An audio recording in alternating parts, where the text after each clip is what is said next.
रामभद्राचार्य, अनिरुद्धाचार्य, बागेश्वर, मैं समझता हूं इनसे ज्यादा बेशर्म व्यक्ति भारत के अंदर कोई दूसरा नहीं है। भारत का नाम गंदा करने वाले लोग जिनको ये संत कहते हैं, कथावाचक कहते हैं, एक कहता है कि महिला एक खाली प्लॉट की तरह है। महिला की शादी 25 साल के बाद हो तो तब तक वो 7-7 जगह मुंह मार चुकी होती है।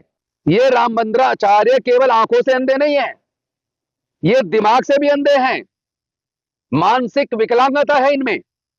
पूरे देश की महिलाओं और दुनिया की महिलाओं का अपमान करने वाले लोग संत कैसे हो सकते हैं? तो ऐसे ऐसे नमूने भारत में पैदा हुए हैं जो भारत की महिलाओं का अपमान पूरे दुनिया के सामने कर रहे हैं।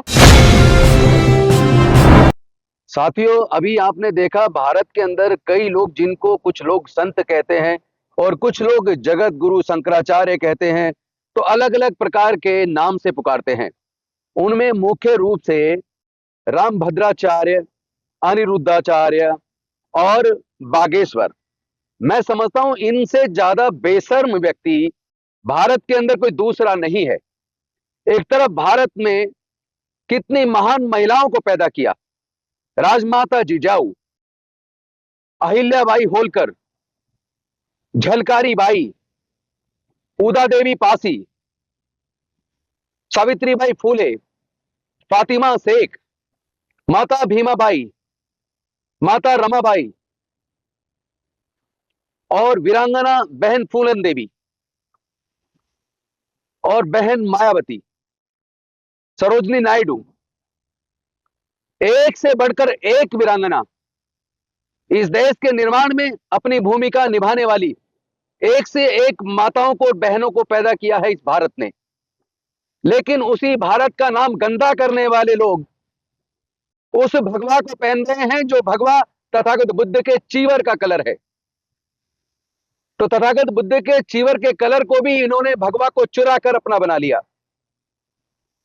और साथ ही साथ बुद्ध ने कहा था ऐस धम्मो सनातनो, यानी जो आज सत्य है वो कल भी सत्य रहेगा और वो पहले भी सत्य था, वही सनातन है। ऐस धम्मो सनातनो, यह बात तथागत बुद्ध ने कही थी। लेकिन उस सनातन को भी चुरा लिया। और एक इनमें से जिनको ये संत कहते हैं, कथावाचक कहते हैं, एक कहता है कि महिला एक खाली प्लॉट की तरह है, अगर उसकी शादी ना हो तो वो खाली प्लॉट की तरह है, कोई भी खाली प्लॉट समझ के कब्जा लेता है। तो दूसरा कहता है कि अगर किसी महिला की शादी 25 साल के बाद हो तो तब तक वो 7-7 जगह मुंह मार चुकी होती है। तो तीसरा कहता है पत्नी यानी कि वाइफ, और वो वाइफ को कहता है कि इसको, वाइफ का मतलब WIFE, और डब्ल्यू को कहता है, डब्ल्यू का मतलब वंडरफुल, आई का मतलब इंस्ट्रूमेंट, एफ का मतलब फोर और ई का मतलब एंजॉयमेंट। ये रामभद्राचार्य केवल आंखों से अंधे नहीं है, ये दिमाग से भी अंधे हैं।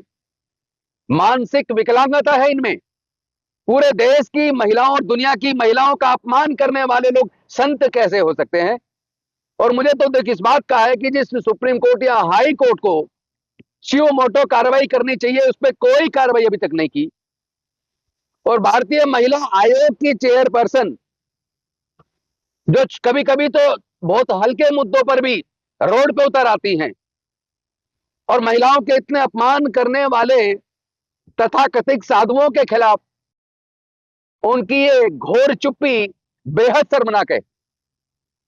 मैं पूछना चाहता हूं पूरे देश के लोगों से, मैं पूछना चाहता हूं देश के प्रधानमंत्री जी से, देश के गृह मंत्री जी से और इन तथाकथित साधुओं कथावाचकों से, क्या वो किसी मां के पेट से पैदा नहीं हुए?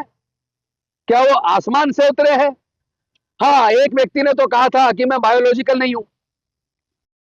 तो ऐसे ऐसे नमूने भारत में पैदा हुए हैं जो भारत की महिलाओं का अपमान पूरे दुनिया के सामने कर रहे हैं। और ये केवल भारत की महिलाओं का अपमान नहीं है, ये पूरे दुनिया के सामने भारत की गरिमा को गिरा रहे हैं। तो जहां एक तरफ भारत ने एक से एक वीरांगना पैदा की, वहीं इस तरह के नमूनों को भी पैदा किया जो महिलाओं का अपमान और पूरे दुनिया में भारत का अपमान करने में लगे हैं। साथियों, ये सवाल आपके सामने छोड़ता हूं, इस पे गंभीरतापूर्वक सोचिए कि क्या ऐसे लोगों को संत कहना उचित है? इन्होंने देश के संतों को भी बदनाम कर दिया है। इनको बहुत ही कड़ी सजा मिलनी चाहिए। ऐसे लोगों को जेल में होना चाहिए। खुलेआम ऐसे लोग इस देश का और इस देश की महिलाओं का अपमान कर रहे हैं।